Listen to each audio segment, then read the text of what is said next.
Hiya, I'm Tom. This is my dad. This is my son, Tom. This is his Impreza that he's owned from brand new.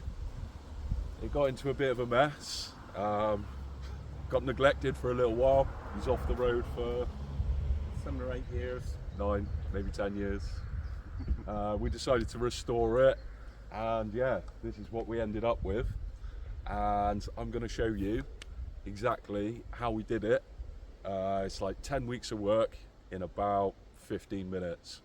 Right, let's go. Let's go. Here we are then. This is the car as I picked it up. So you can see it's a bit green. We knew there was quite a bit of rust on it. Didn't know quite how bad it was. So took it back to my workshop, got underneath it to have a look.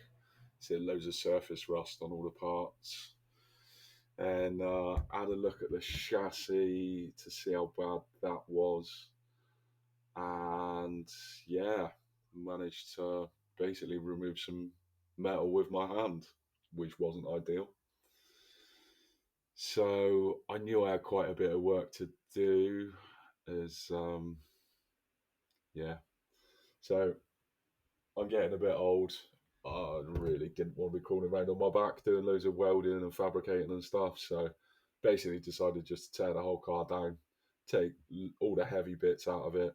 As I was taking it apart, I actually took most of the components apart. So split the engine and gearbox and the diffs and drive shafts and everything. I find it's a bit easier to do on the car if you can. So chucked it on the chassis spit, flipped her over so I could have a really good look, see just how bad all the metalwork was. It was really just located in about like 4 main places. So you can see there on the front, here on the back of the sills, and in the inner arches. Sorry, 6 places. Very similar on the other side, back of the arches, inner and outer, and then at the back of the sills. I think they must collect water in there, so and like front of the sills, that piece that joins between chassis rail and the sill. So I got started on it. Fortunately, the old man had bought some repair panels, so we managed to source them, which made life a lot easier. Meant I didn't have to fabricate very much at all, which was nice. So basically, just cut the old ones out, shape the new ones so they fitted, weld them in, prime them up.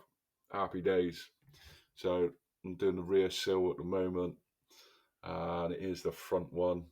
On this front one, you see I removed a piece that goes between the chassis rail and the sill. I got hold of a donor car, and the donor car had some good pieces on it, so I just drilled all spot welds out, removed that from the donor car, and you'll see me fitting it. Yeah, right now. The top of it was a little bit ripe, so I cut top of it off, or bottom of it rather. Welded a new piece on. I ended up drilling a couple of holes in that as well, so that would drain.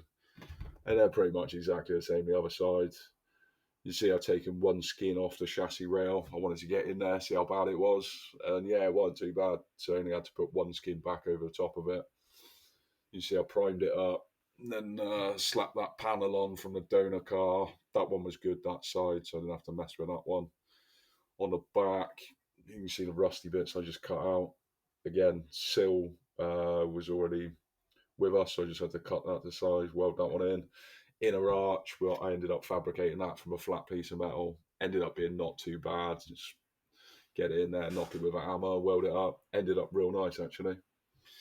So that's that. Right, onto the diff. So stripped the diff down, checked all that, made sure all the backlash and stuff was good, polished up the rear cover, gave it a lick of paint. Jobs are good and on that one. What's this? Rear hubs. So yeah, that's me pressing some bearings into rear hubs and then assembling those. We sent all the parts that I took off. We sent as many as we could for powder coat. So all of the majority of stuff that's black for all of the suspension and all the stuff that's underneath the car was powder coated. So should last for quite a long time. Pretty much brand new everything. All the bearings, all the bushes, um, basically anything that wears out, we replaced with new. The drive shafts ended up refurbing myself. So you see here, prepping them for paint. painting them up, and then me and the old boy joined me to help me assemble these. So that made life a little bit easier. So being 4-wheel drive car, there's 4 drive shafts that we had to do. So that's the first 2. Here's the second 2. Didn't take too long really to put them all together. Brand new boots and everything. It's the fuel tank, so we had to buy a brand new fuel tank because the old one was rusty. Brand new cradle to go in the fuel tank. Brand new fuel pump in it. I put it together with all of the standard fuel lines as they were, and then went through and replaced each of the rubber hoses individually. So all of the fuel lines all throughout the car that were rubber ended up getting replaced with brand new ones. So you shouldn't have any leaks or anything in the future. Front hub assembly here, so pushing the bearings in, pushing the hub carriers in, assembling the ABS rings onto those, pushing them in. I like doing things so like sub assemblies. So this is me sub assembling the front end of the car, so subframe. I've got some alley bottom arms for it, powder coat them black. I love them. Some white line anti lift kit going on there as well. So we missed out. I actually sprayed the bottom of the car. So the bottom of the car got coating. Tried to keep it fairly original, so that's like a nice grey colour. And here I am. Well, the old man was helping me as well at this point, putting the fuel tank in, the diff carrier, and the rear subframe. So I like doing as much as I can upside down. Don't like being crawling around on the floor too much, but that's about as much as we could do with a car up like that. So ended up putting it down, chucked it on some axle stands, and then I wanted to check a few things, fitment, because I'd done a lot of welding around the sills and the rear arches. So we ended up putting the doors on just to check everything aligned and I hadn't made any mistakes on that. So here I am assembling the rear end. I had to skim a couple of metal bushes down, so I used a lathe quickly, do that. Everything was, well, the sub-assembly, so the rear hubs were already sub-assembled, so they went on quite nice and quick. Threw the anti-roll bar on, chucked the drive shafts in, the disc and the calipers gone on as well. Lifted the rear diff into place, bolted that one up. I think that's pretty much it for the back end of the car. Chucked a set of wheels on it, dropped it down on the ground. I had a set of coilovers. We got some BC coilovers as well. So onto the front end, chucked the front sub-assembled subframe in there. That had the steering rack already in it and the bottom arms already on it and the anti-roll bar. So coilovers on the front, chuck the hubs on, chuck the brakes on. So we decided to do a few upgrades on the car. So we went for a set of K-Sport 8-pot brake calipers on the front. We did a rear brake upgrade as well. So we went to 2 pots on the rear, just basically try and make the car so it'd stop a bit better. Once we'd done that, we decided to we talked about it quite a lot, and we decided that we wanted to paint all of the door shuts and underneath the bonnet, underneath the boot, all body colour, inside the engine bay as well. So what we're doing now is basically prepping for painting that. So it did mean that we had to do like 2 stages of paint, but we thought it was going to be worth it for the end result. So when you pop the bonnet, it's all the same colour. When you pop the boot and open a door as well, everything's the same colour. So it did take quite a lot of prep work, but it weren't too bad really. I didn't spray this. The guy in the white suit is the guy who did the body work. A guy called Russ. He is spot on. He did a good job there. So once we'd done that, we could start throwing all the body panels on the car, and basically getting the car prepped so it could go over to him for final body prep and paint. So putting the boot lid, the rear bumper, the doors, the bonnet, the wings. So everything needed to be aligned, which it does take a little while to get all of that perfect after you've like ripped everything apart. but all went pretty smoothly, really. So here it is. I done a bit of body prep on it. I just wanted to make sure there was nothing that big. Pushed it over to the body shop, and these are the pictures that come back from the body shop. And here's our guy Russ. He spent quite a while on it, prepping all the body. You can see he's done a cracking job with the prep on it. Well, I didn't really see it until right at the end, but yeah, he's very, very thorough guy. Happy that he was the one that did the work on the car. I've got to be honest, it would have taken me probably as long as it would the whole project just to have done the body work on the car. So we didn't capture all of it, but I think we've got him laying down some base coat in a minute. So here he is, yeah, laying down the base on the car. Unfortunately, I didn't get him laying down the second layer. Well, so here we are. Car's gone from his workshop back into mine. Here's all the extra bits. So the spoiler and bonnet scoop and all those little bits that go on to making it up. So once he'd done them, we were then in a position where we could throw the car together. We had pretty much everything we needed to put the car back together at that stage. So we just went for it. All the panels on. Engine wise, we didn't do too much. It's a 2.5 litre bottom end on it, the original 2 litre heads.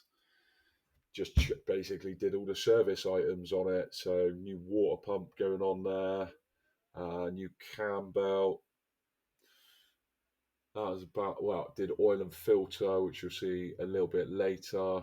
We decided to powder coat quite a few parts, so I ended up basically taking all the stuff off the top of the engine because it looks horrendous and is actually really difficult to keep clean.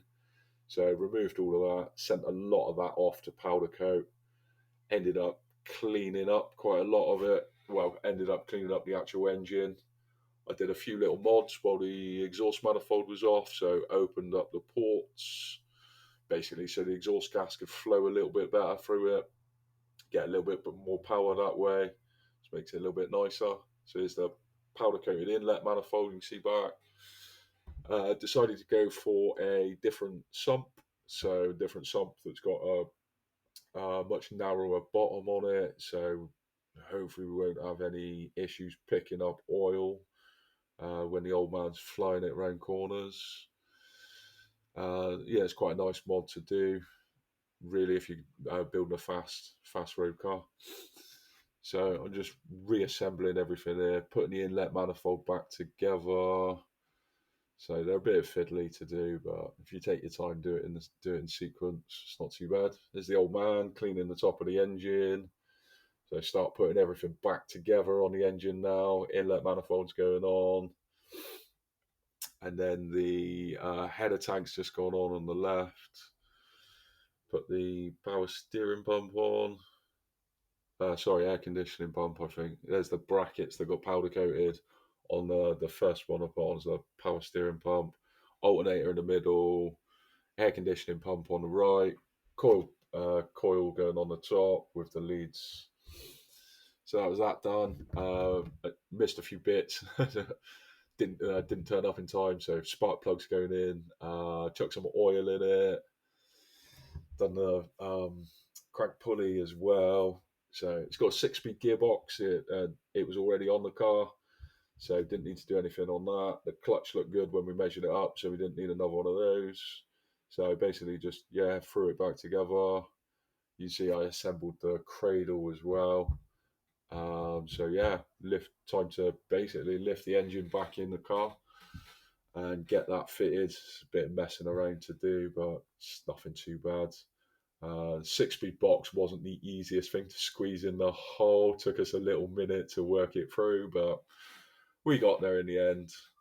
So you can see us buzzing around, basically fitting the cradle at the back and go inside, do the gear linkage and the drive shafts, all those good things that need connecting up when you put an engine in.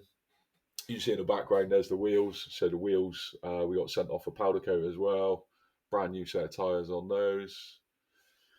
Putting all the engine ancillaries in, so batteries gone in. That's the air con rad. Then the water rad's gone in. Connecting all of that stuff up.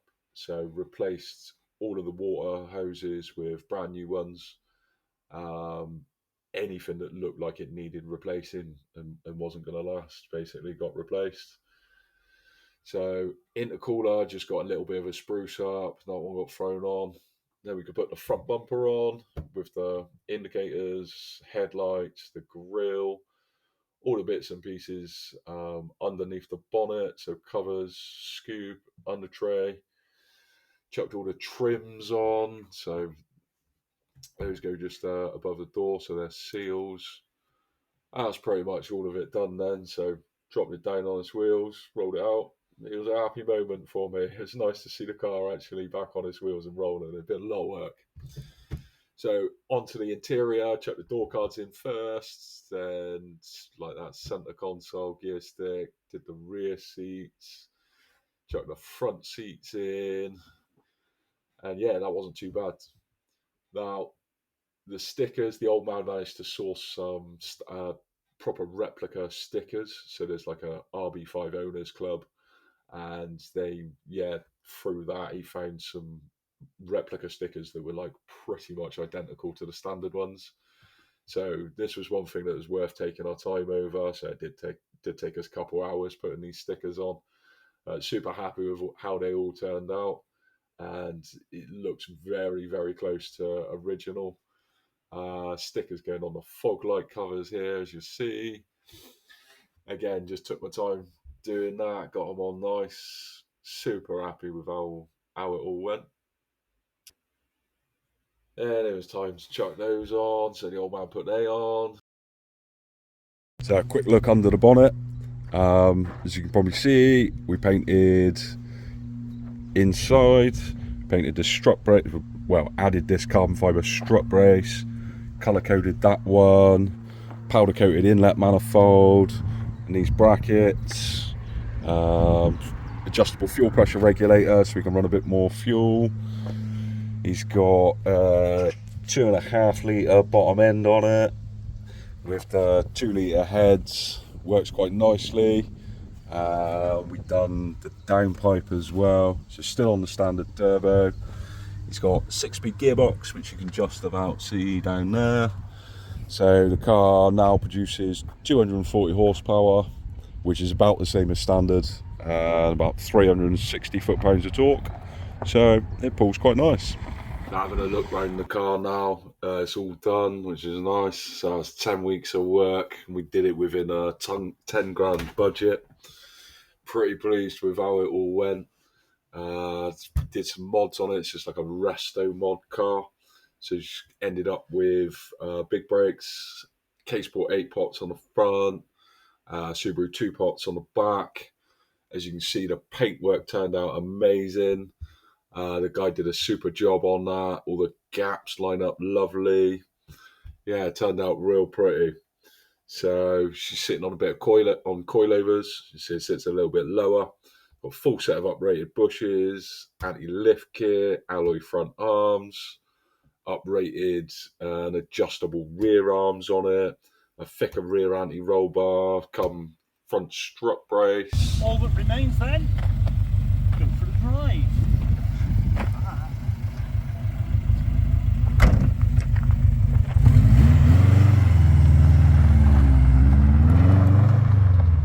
I hope that wasn't too fast for you. I appreciate a lot happened in quite a short time, but I didn't want to bore you with all the details. So yeah, I'm just happy that it's finished now. My old man's got a big smile on his face, which was the main aim of the project. So here it is, all done and we're finished. Hope you've enjoyed the video, and maybe see you again in another one.